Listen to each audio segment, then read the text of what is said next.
po ang fourth floor. Ayan sa fourth floor.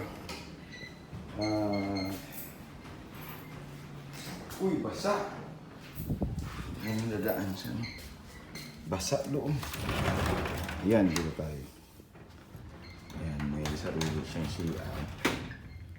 Yun, andun tayo pa, mga lods.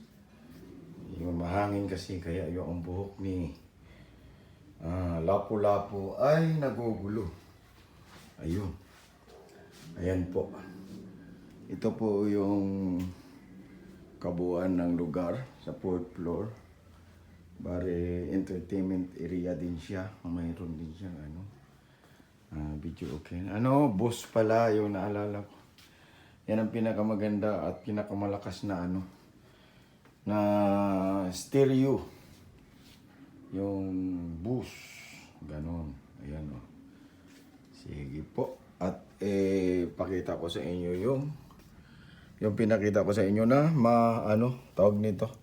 Ma-fog ngayon ay maliwanag na rin. O, dito tayo sa loob kasi walang hangin. Pag doon tayo sa labas mahangin kaya hindi natin madidinig yung mga iba-iba na mga sinasabi natin.